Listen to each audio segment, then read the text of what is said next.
So you want to achieve your fitness goals in 2025, but let me guess, every year you start the year motivated, but as the year moves forward, you lose track of your goals and you lose track of all the resolutions you had in January. And by the end of the year, you didn't really achieve much, and whatever you achieved, you kind of lost. In this video, we're going to discuss how to really achieve your fitness goals in 2025. What are the newest strategies that you could do? What we know works and what we know doesn't really work? And how could you leverage the technologies we have today so that you stay on point, you stay motivated, and you hit all your goals this year? Hi everyone, my name is Daphne and I am a former wellness coach. I used to work with women helping them lose weight. And throughout those years, I learned what really works and what doesn't work when it comes to fitness strategies. And in this video, we're going to discuss nutrition, exercise, daily planning, motivation, and two often overlooked keys that if you know how to use them to your favor, to your advantage, they make a huge difference in achieving fitness goals. So grab a snack, maybe a notebook, and let's get into it. Let's start with nutrition because I believe that nutrition is the hardest one for most people. The goal here is not me to tell you exactly what to eat and what is healthy, what is unhealthy, because we kind of know that. We kind of know the highly processed foods are not going to be great for us if we eat it on a daily basis in big amounts. And we know that if we eat more whole foods, that's usually going to be healthier for us. The whole point is, how are you going to structure your meal so that you have your results? That's the tricky part. And we're going to start with fat loss. Fat loss, you need to be on a caloric deficit. Of course, we know that. I suggest two options here. The first one, you don't track at all. If you're someone who's eating a lot of processed foods, minimize them and add more foods that are more nutrition dense, meaning vegetables, fruits, legumes, which will have a higher content of fiber and water, keep you satiated for longer, and also increase your amount of proteins and decrease the processed foods that are usually high in saturated fats and sugars. You won't count calories, which I know can be a trigger to a lot of people. If counting calories is something that you tried in the past and it makes you anxious, then don't track calories. I'm a huge fan of focusing on adding more whole foods to your diet and obviously removing some of the processed food on a daily basis. And just by doing that, you might lose weight, especially if you're someone who's in the beginning of your weight loss journey. That could be a really good strategy. I really like trying to balance my meals in the sense of thinking more fiber and more water and more protein, and make sure that they take the most space in your plate. So if it helps you, I would recommend you taking a look at this picture here, which is the Canadian Food Guide, that shows a little bit of how you can balance your plate so that you have more nutrient-dense foods instead of calorie-dense foods, making sure that at least a quarter of your meals is really high in protein, because that's also going to help to keep you satiated for longer. But basically, at the end of the day, you're being strategic on eating more whole foods, making sure you're getting your proteins with each meal, and you are not going to be worried too much about the calories. Trust me, it works if you're consistent. In terms of being consistent, you can either journal or you can use a tracking app just so that you tick the days that you've been eating healthy or the days that maybe you went out, you had some alcohol, you kind of lost track, and you track those days instead of tracking calories. So this way you keep yourself accountable. With this approach, you have to be really honest with yourself, because it's really easy for you to fool yourself into thinking that you're eating healthy and you're eating the right amount for your fat loss journey, but you're not. I find that works beautifully. That's what I do whenever I want to lose weight, and it works really, really well for me and has worked for some of my clients. But there are some people that will need more structure. If you happen to be one of those, yes, tracking could be a good idea for you, but not forever. I don't think human beings were meant to be tracking their calories on a daily basis for a long time. Tracking calories can be extremely efficient. Use the apps. You have so many apps out there. I'm a huge fan of Chronometer. Anyways, I'm a huge fan of that app because it not only tracks calories, so your macronutrients, but it also tracks your micronutrients, meaning your vitamins and your minerals. And this is great because at the end of the day, you can see, so I don't consume enough foods that have selenium. Or wait, why is my iron so low? So you get to see those little things that you probably wouldn't see in other apps. So I really like chronometer for that. You don't want to be in a big caloric deficit. Honestly, if you're eating 10% less, 15% less than your maintenance, you're good. And now you ask, but Daphne, how am I gonna know what is 10% deficit for me or a 15% deficit?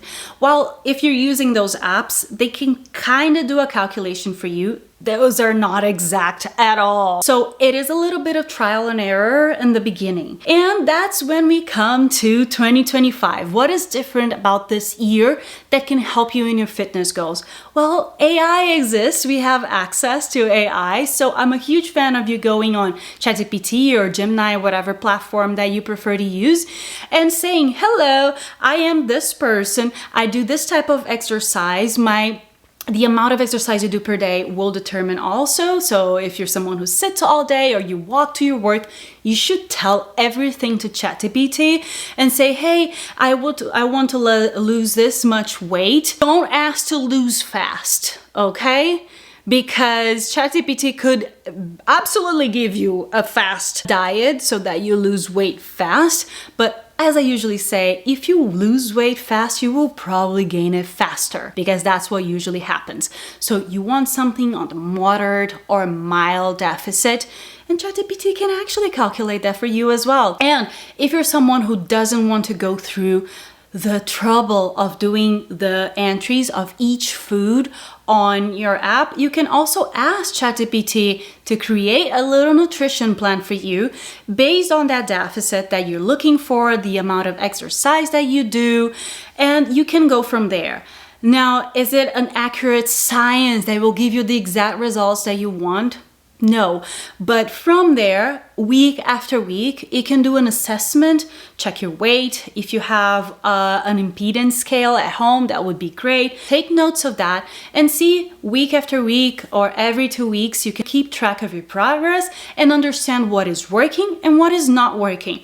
Don't despair if you try something and it doesn't work for you and you tweak it. That's life. That's how it goes for every single goal for everyone. You always have to do some tweaks here and there. I hate to break it to you, but there's no secret in nutrition for you to lose weight.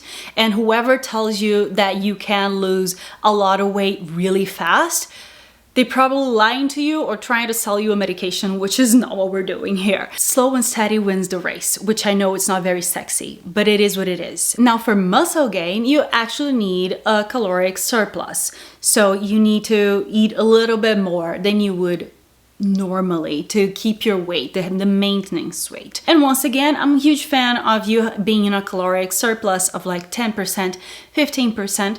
Any more than that, not only can feel really horrible in your body, you feel kind of heavy, your stomach feels too full, but also you can gain fat. And I'm pretty sure your goal is to gain muscle, not fat.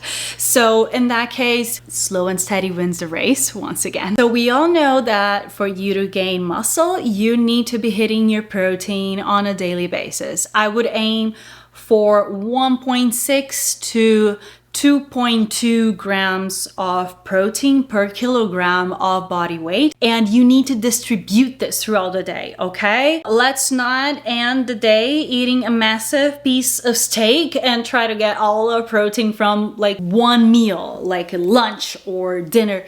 Throughout the day, let's have a breakfast with a good amount of protein. Let's have some snacks that have some proteins. You can have some Greek yogurt and whatnot. And once again, ChatGPT or any AI platform that you like is your best buddy. You can ask, what are some ideas of snacks that are high protein? You can tell it what you like and it will create a bunch of little recipes for you. You can tell them how easy you want the recipes to be. I don't have time to cook. You can tell this to ChatGPT and they will create whose day? And ChatGPT will create a bunch of little recipes for you. And for muscle gain, you absolutely need to be exercising and doing some kind of strength training, but we will talk about exercises in a bit. Our fourth point in the nutrition section of this video is hydration. I know it sounds boring. You're like, yeah, I know, I need to drink water, but are you drinking water? Here, once again, I'm a huge fan of tracking your water. This doesn't have to be tricky at all. Yes, you can use a little app if you want to, but if not, you can just get a water bottle that holds, let's say, 500 milliliters of water,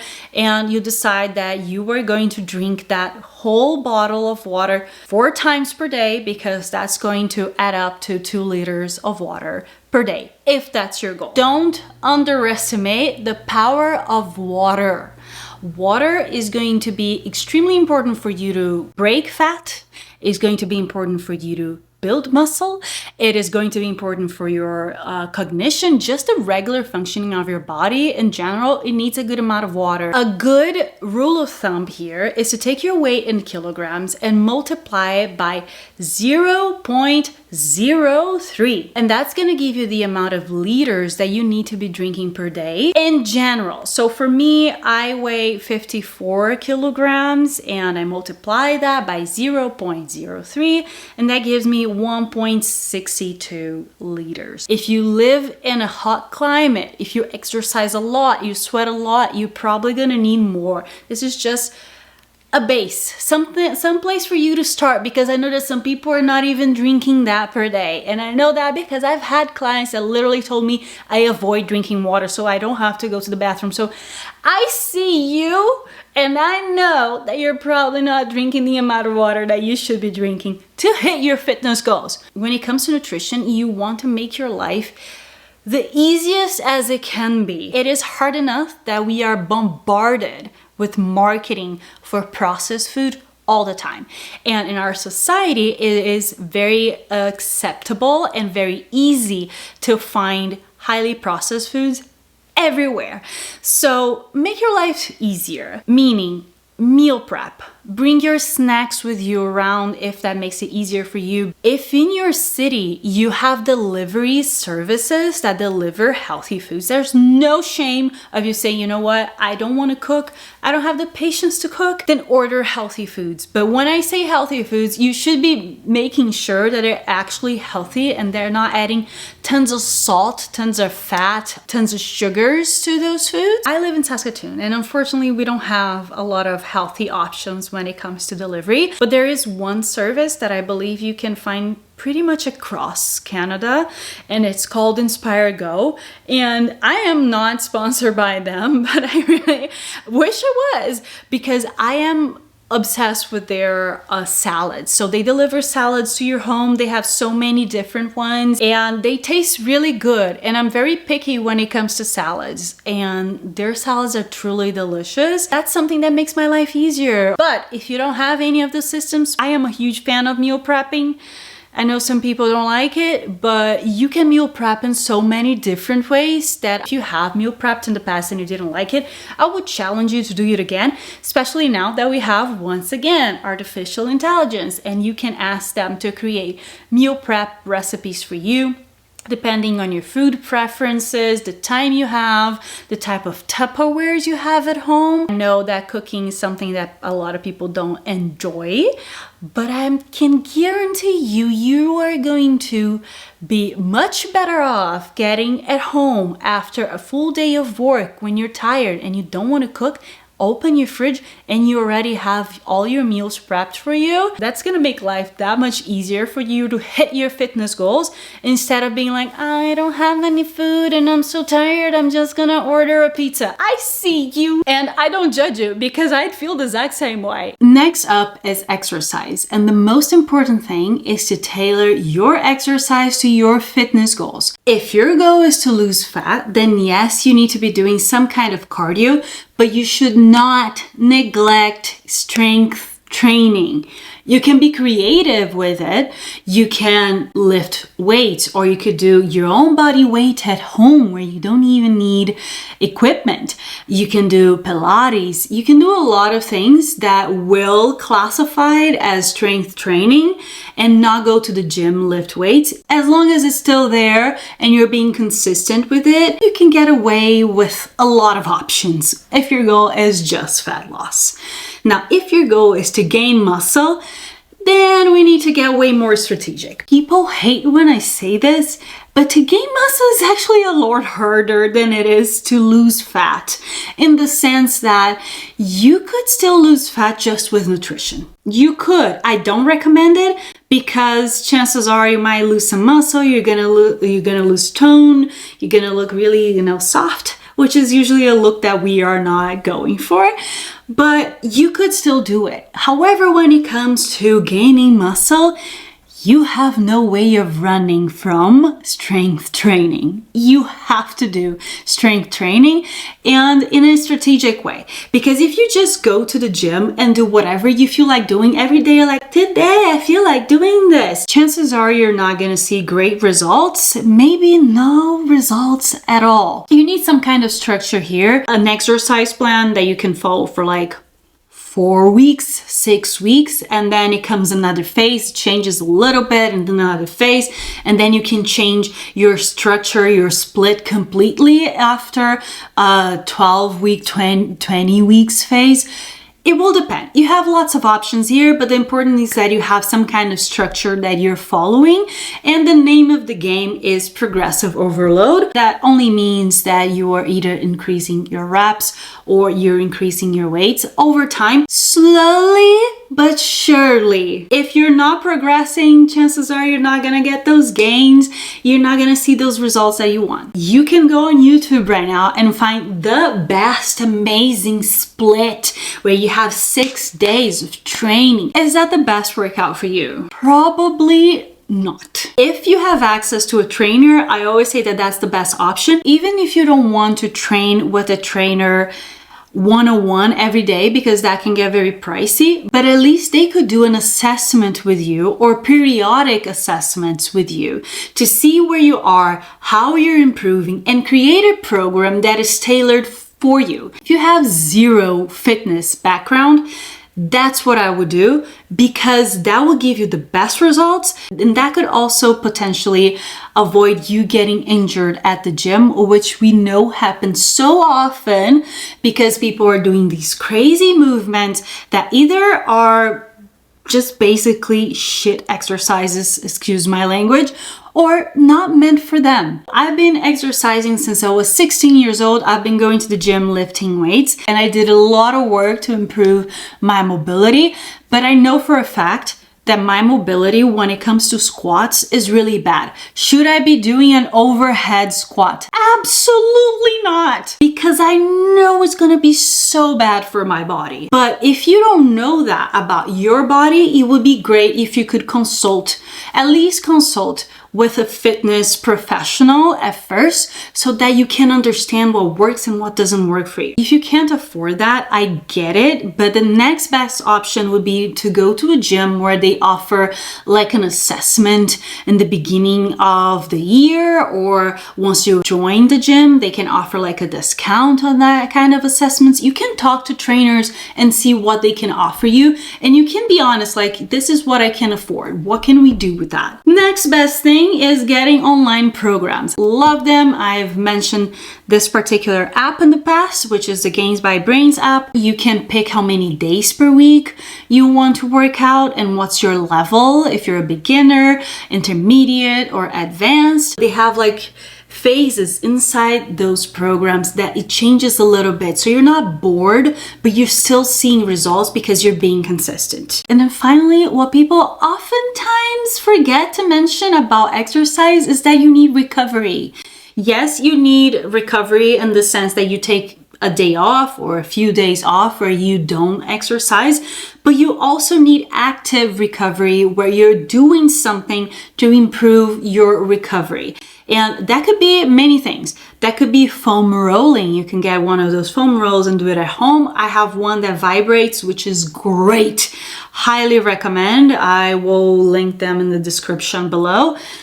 You can get a lacrosse ball, just as simple as a lacrosse ball, and roll it whatever you're feeling sore in order to release a little bit of that tension the days after you exercised. You can do a hot bath. You can go to a sauna if you have access to one. You should be doing some kind of stretching whenever you're not too tight. Mobility exercises as well, and that you can do before your exercises, but even on your recovery day, you can do the mobility just because over time that's really going to help you not only not to injure yourself, but to have better range when exercising. It's just going to help you improve your fitness in a way that I feel like more people should talk about. Finally, plan your workouts ahead of time. There's this famous saying that goes, if you fail to plan, you plan to fail. And that's the case with exercise. That's definitely the case with nutrition too. But just schedule it ahead. Schedule the time that you're going to go to the gym, that you're going to do your recovery, that you are going to meal prep. Put it on a calendar. I know a lot of people don't like to do that, but it is very helpful. Now let's talk about the glue that holds everything together, and that's daily consistency. Here are my tips. Create goals, yearly goals, but break them down. When you look at big goals, yes, we tend to get excited about the big goal that we have until the end of the year. Let's gain 10 pounds muscle, whatever the goal may be. It's exciting, but at the same time, it feels a little daunting and overwhelming, especially when it's time for you to take action to get to that goal. It's very easy for you to create excuses and not do the daily actions that feel small compared to that big goal that you have for the end of the year. Because it almost feels like, is it really worth it? If I do this one exercise today, will it get me there? It feels a little bit too far if you don't break it down.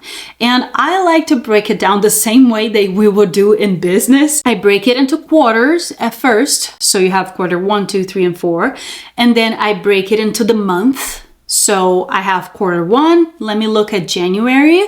And then from there, I break it into weeks. And now I have the goal of the week that I'm going to achieve, and that makes it so much achievable. It makes it more attainable. You feel more confident because it feels a little smaller. Tip number 2 is to create habits that are aligned with your goals.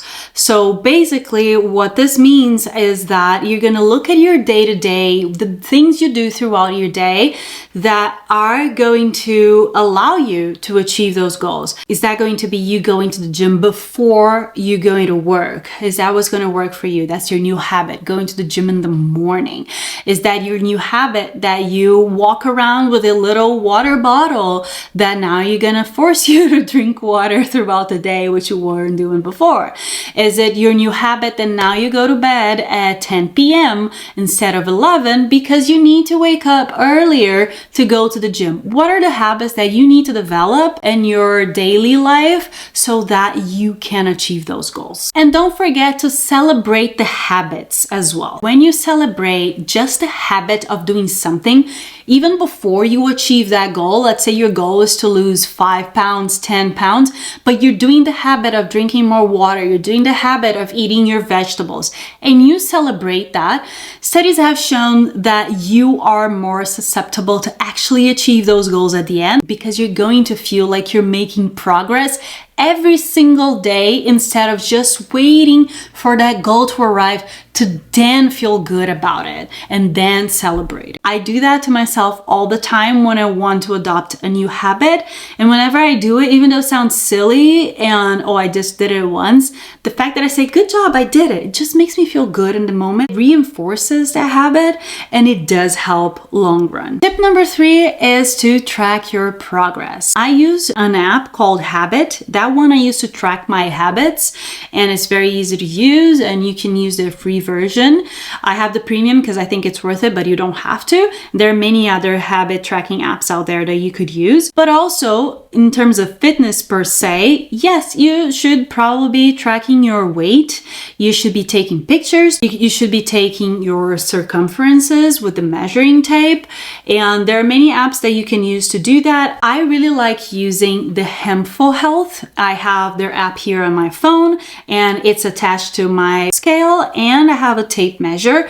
That really helps. I don't like doing the tape measuring quite often. I do that once per month. And then the scale I'll use once per week. I like that it has body impedance in there, so I'm not just looking at the weight, because you don't really know what's going on if you're just looking at the weight. Even with body impedance, it's not that accurate, especially these at-home tools. They're not that accurate, but it's still a little better than just a scale. But the measuring tape is great, and taking pictures is also great. Even some outfits sometimes can be a good measurement if you're gaining or losing weight, as long as they don't lose their shape. My fifth tip for you is on motivation. It is impossible to stay motivated all the time. When you create your goals, you usually feel that motivation because you have those goals really fresh in your mind, but that won't last throughout the year. That is a fact. So here I have two strategies for you. The first strategy is to connect with your goals whenever you can. And here we go back to that strategy that I mentioned earlier in the video, where you should be breaking down your goals. When you do that, it feels way more achievable, but also you should be remembering yourself of that big goal for the end of the year. However you can connect with that, great. You can create vision boards. You can put a bunch of pictures that are related to your goals on your home screen, on your computer screen, on your cell phone screen, to remind yourself of those goals on a daily basis whenever you look at it. Visualization is something that a lot of professional athletes do because it helps you see yourself already achieving that goal, getting to that end point. And that really helps. But what helps even more is you see the end goal, but then you also do a visualization of yourself doing the daily habits, the daily activities that you need to do in order to achieve that big goal at the end of the year. And that's something you can do in the morning, kind of like a meditation process. It's something that has been studied by sports psychologists, and it has shown to increase your chances of achieving your goal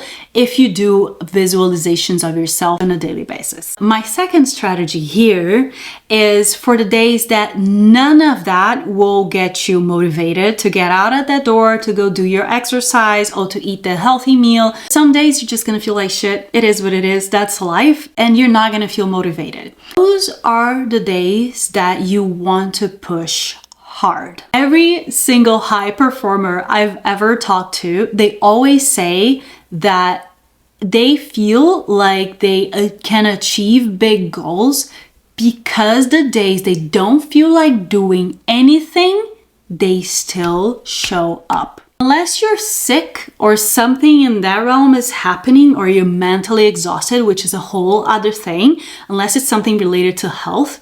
If it's just motivation, I just don't feel like going today. I don't want to go, or the weather is bad. I'm like, something like that. You should push and still go. Action oftentimes have to precede motivation. You won't feel motivated. You don't want to do the things that you know you need to do to reach your goals, but you need to take action regardless. And what will happen is that eventually you'll get the results from those actions. Let's say going to the gym, you're going to feel stronger, you get more tone or lose weight. And those results are going to create motivation for you. Way more than that idea that you have feeling motivated on a daily basis. Does that make sense? Let me know in the comments if that makes sense to you. There are two key aspects of health that will influence your fitness, and those two key aspects are sleep and stress management. Now hear me out. If you're not sleeping, it's going to be really hard for you to lose fat. If you don't sleep well, you will have trouble regulating your ghrelin and your leptin. Those are hormones that are going to determine how hungry you feel and how satiated you feel.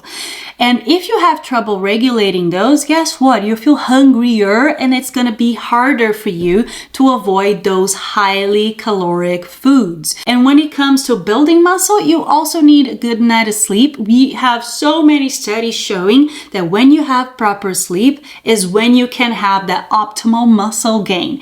So you don't want to neglect your sleep, and you want to have some strategies around it. So you want to keep your bedroom slightly cool on the 20 degrees Celsius. You want to aim between 7 and 9 hours of sleep per night. Get some kind of sleep tracking if you can. Yes, there are some apps on your phone that you could get, but I am a huge fan of the Oura Ring. I have one. I always wear it. I think it's the best device in the market for tracking sleep that is not like medical grade, and it feels really comfortable because it's just a ring, so it's not on your wrist, which I usually don't like. I know a lot of you have like an Apple Watch that you could use. Anything is better than nothing, just to keep yourself accountable and see how many hours you're sleeping and have an idea of your heart rate. I feel like Oura Ring does a really great job at telling you that and telling your body temperature and all of that, because those are going to determine if you really had a good night of sleep, and you can start having strategies to help you have a better sleep night. And those would include not drinking alcohol close to bed, not eating too close to bed, not a lot of screen close to bedtime. I know that one is really tough, but it does interfere with your sleep. Not a lot of caffeine, especially not caffeine after 3 p.m. And that will also depend on your metabolism. But if you have something to track that will really help you. And I can guarantee you, if you start improving your quality of sleep on a daily basis, you're gonna have much better results in your fitness journey. I can guarantee you, whatever your goals may be, fat loss, gain muscle, body recomp, whatever, you're gonna see a major difference. Trust. And then the other key is stress management. I understand that most of us live a very fast-paced life, but I would highly recommend that you add some strategies in your day to help with stress management, because that is also going to interfere with your muscle gain, with your fat loss, and your overall health. Once again, meditation really helps. You can do breathing exercises. You can look it up, for example, box breathing. That one is crazy helpful. It's not woo-woo at all. There's a lot of science showing that it does help to decrease your heart rate, so that helps you relax, and that can help you sleep better, so you can connect, the two keys. You see, it doesn't have to be complicated. It's just little actions that you add throughout the day that will really make a difference in your stress management. And you can tell me after how much that helped your life in general, but also your fitness goals. So there you have it, a realistic way to achieve your goals in 2025. I know this was a lot. You can always come back and write down some of the tips that I gave. You can save this video so you can rewatch it later. Thank you so much for watching, and consider subscribing if you like this type of content. I talk a lot about fitness, healthy lifestyle, and also skincare, which is a big passion of mine. I will be showing also my progress throughout the year here on this channel with my vlogs, so you're welcome to watch that. Let me know in the comments, what are your goals, your fitness goals for 2025? I would love to know. I can even give you some tips there if you want. Let me know if you want. Do it a hashtag tip, and I'll give you a tip according to your specific goals. I used to work as a wellness coach, so that's something I'm very used to, is helping people achieve their fitness goals. So I hope you like this type of video, and I'll see you in the next one. Bye. I think we're done. It's a wrap. Toodaloo!